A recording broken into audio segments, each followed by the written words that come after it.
Have you ever kept something hidden, not because it was shameful, but because the world wouldn't understand its weight? Not a secret. Not a lie. Just a memory too heavy for words. In a small house on the edge of Waco, Texas, there's a drawer that was never opened. Not once in 20 years. It sat beneath a bookshelf, its brass handle dulled with time, surrounded by dust and silence. His wife never touched it. His children never asked. They just knew it was his. Major Howard Lane lived a quiet life after the war. He fixed things. Lawn mowers, radios, a neighbor's screen door. But not once did he fix the old drawer. Because it didn't need fixing. It needed forgetting. Most people who visited the house never noticed it. Some did. Some asked. But they only asked once. Howard wasn't rude. He wasn't guarded. He simply smiled, the way people do when their silence speaks louder than any story.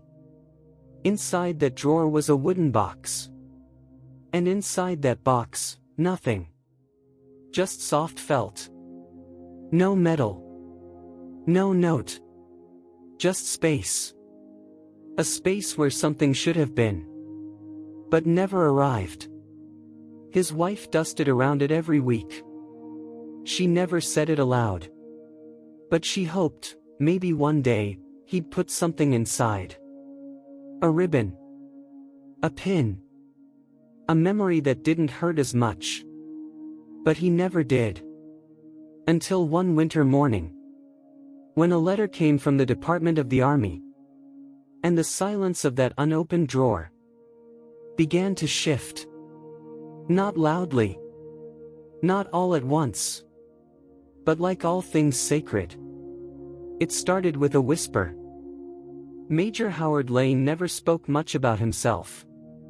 At the hardware store, folks called him Sir, even if they didn't know why.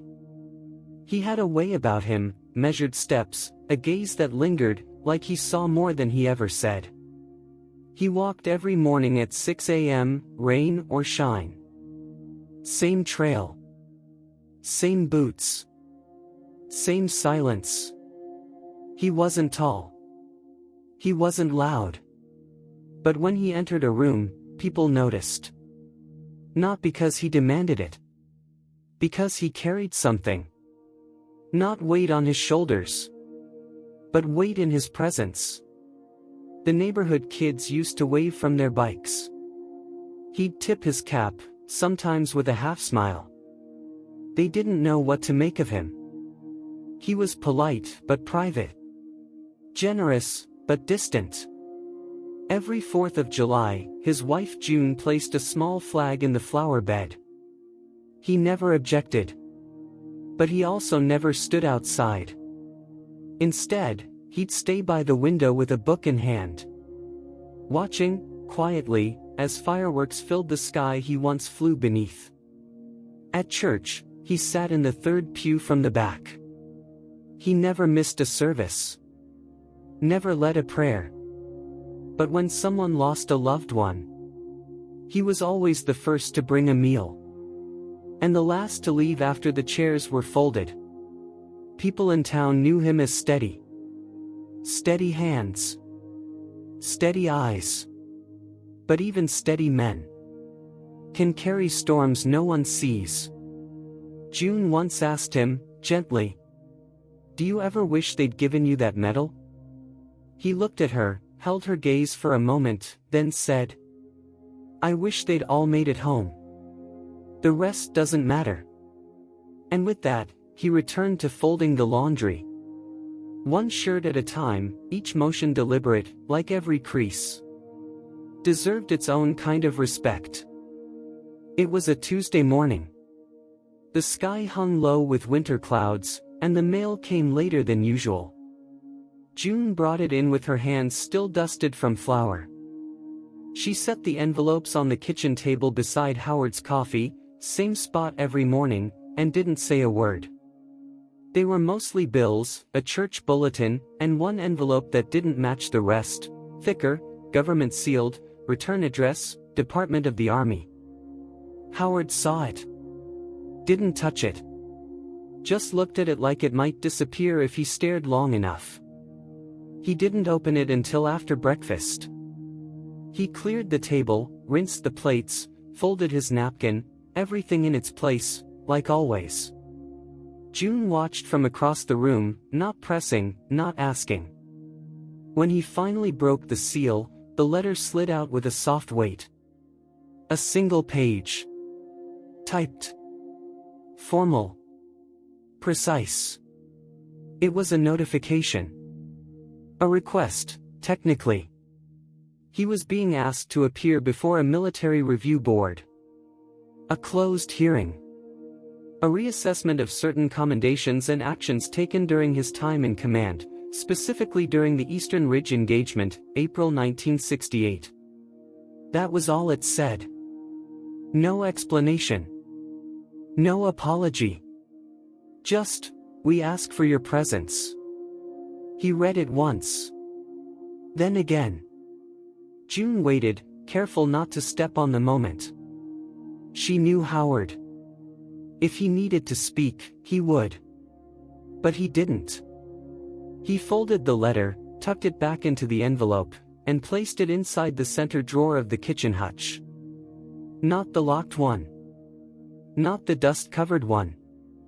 Just the drawer where everyday things lived, napkin rings, rubber bands, extra pens. Later that night, while she washed dishes and he dried, she finally asked, gently, like brushing dust from a fragile frame. Do you think you'll go? Howard didn't look up. He just kept folding the dish towel. His hands were steady, but slower than usual. I'll go, he said. That all right with you? She asked, not as permission, but as care. He nodded. Then, almost to himself, he added, might be time. That was all. They didn't speak of it again that night. She refilled his tea. He read the paper. They watched the evening news in silence. But before going to bed, June noticed something. The brass handle on the bottom drawer, the one nobody touched, had been wiped clean. Not opened. Not disturbed. Just, clean. And for her, that said more than words ever could. The room was quiet, colder than it needed to be. A window rattled faintly in the back.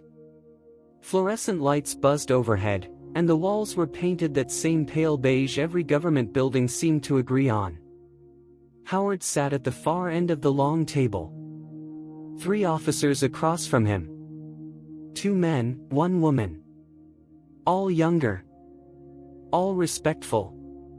Their uniforms pressed, their folders neat. One of them read from a statement, nothing accusatory, just procedural.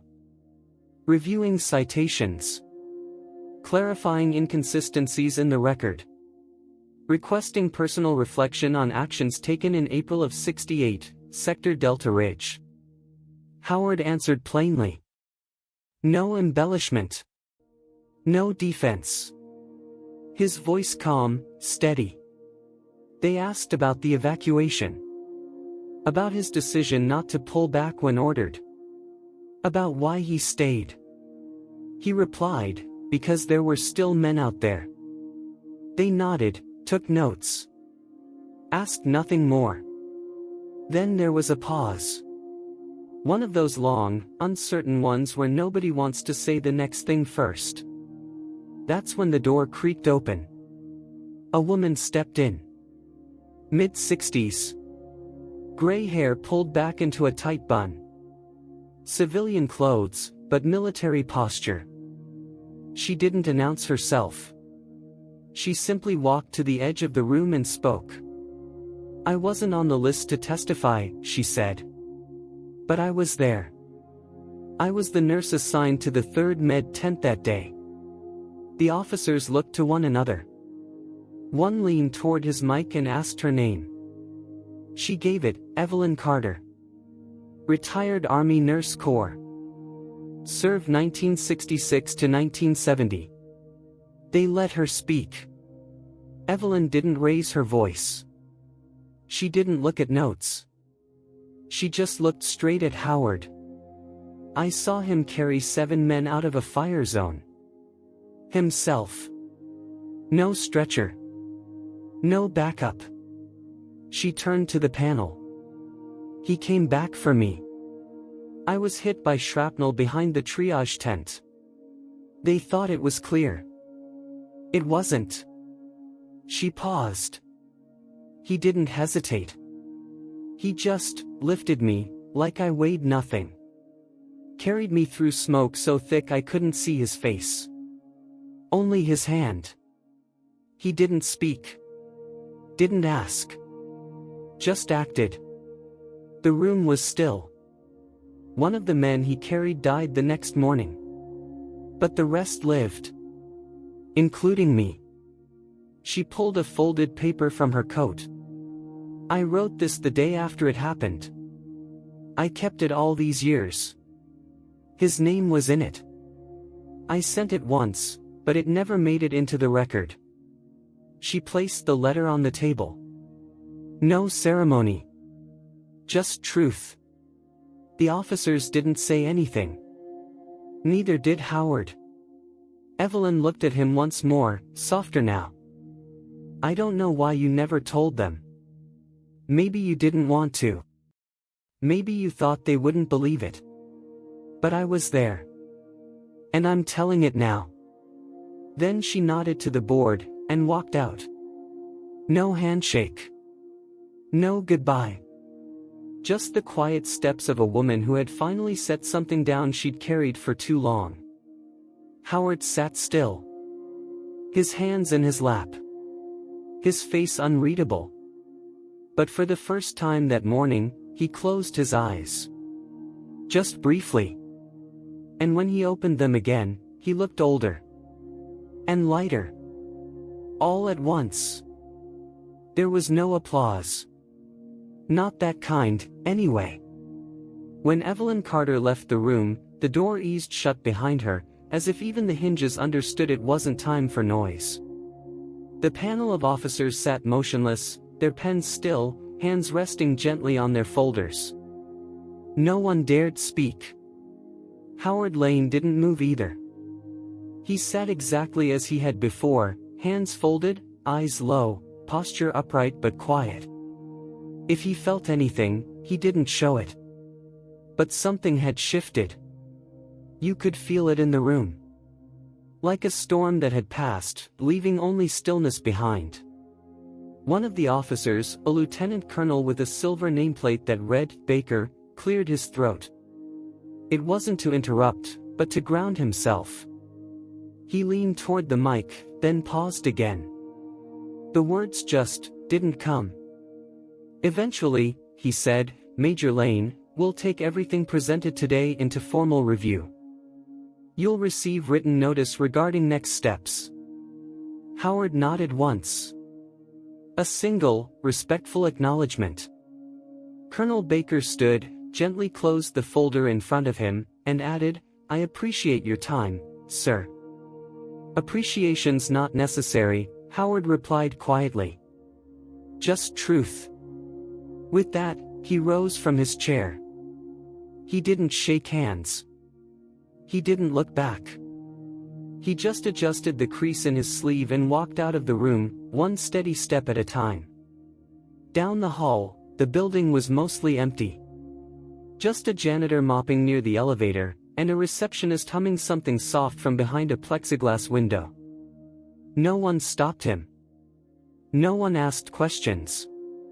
In the lobby, a young soldier in dress blues held the door open.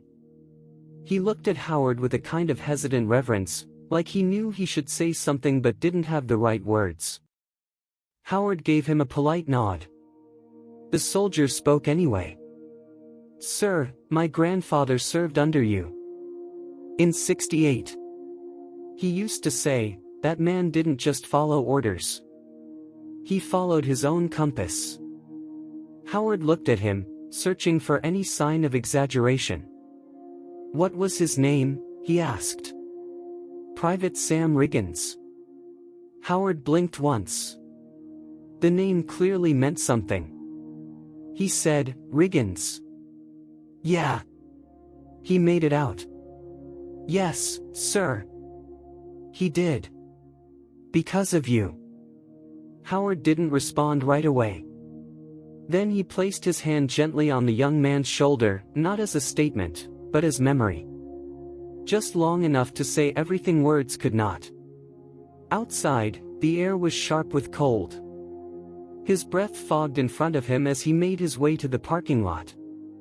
His boots echoed softly against the concrete. June was waiting in the car. She didn't get out. She just watched as he approached, his walk the same, but something in his eyes had softened. He opened the door, slid into the passenger seat, and buckled in without a word. She glanced at him once, careful. "You all right?" she asked. He looked straight ahead. Then gave a small nod. "I'm all right." Then he added, quieter than the heater's hum. "She told it better than I ever could." They didn't talk on the drive home.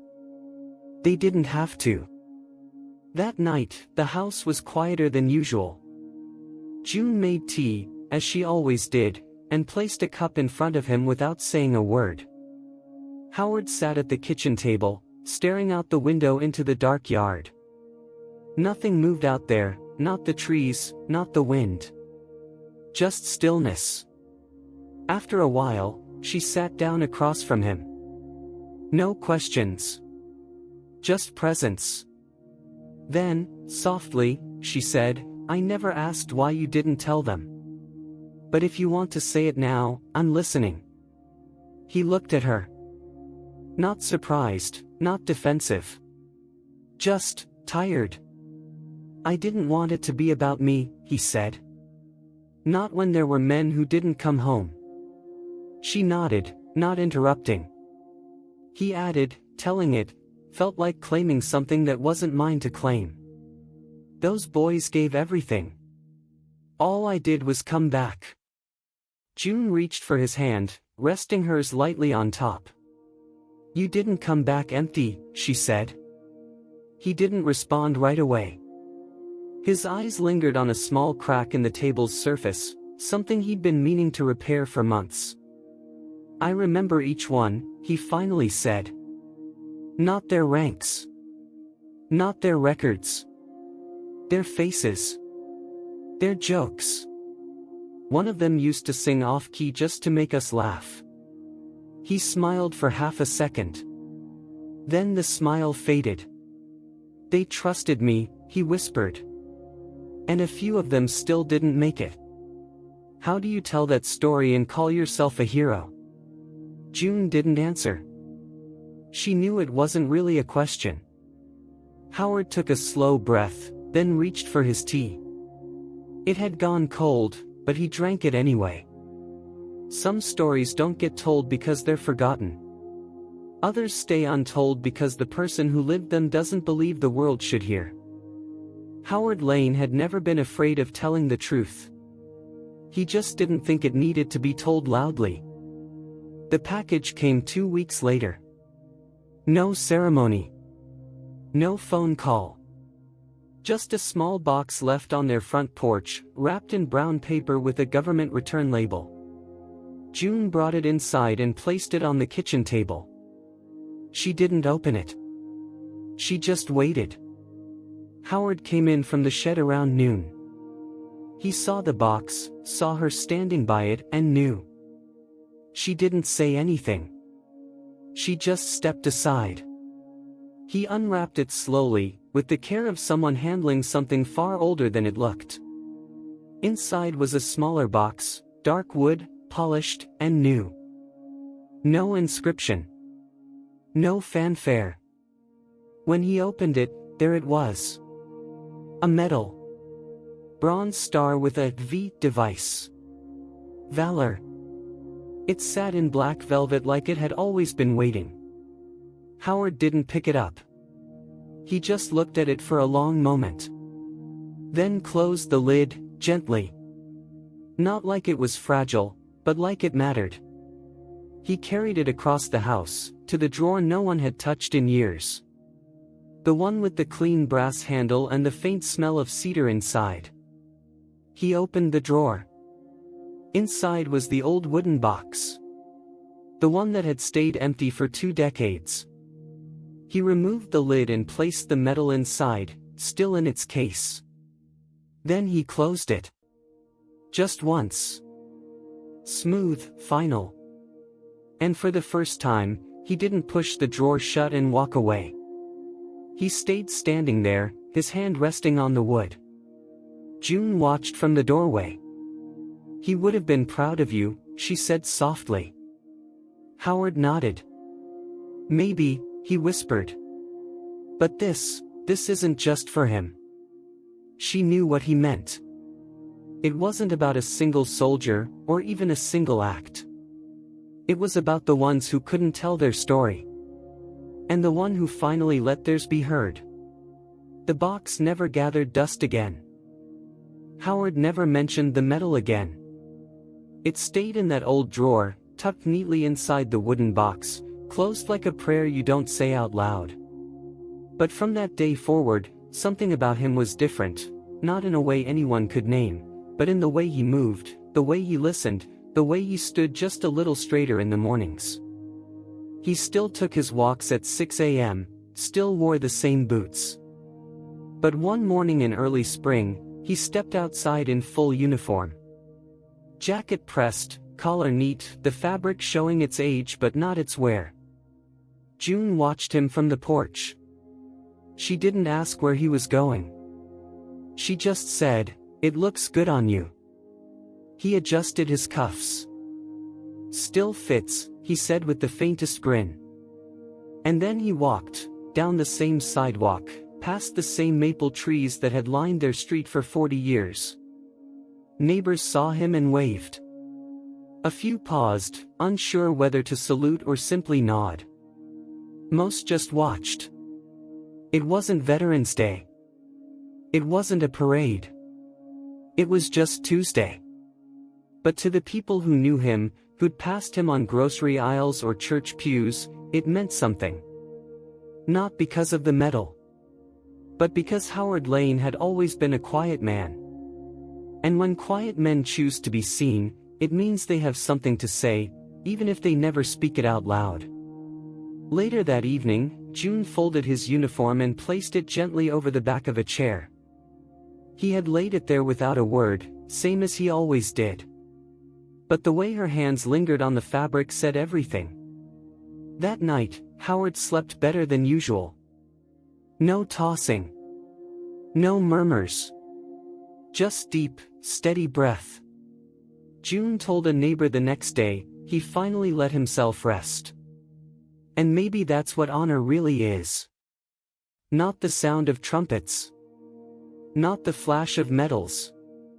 But the quiet weight of being remembered. By the people who mattered. In the way that mattered most.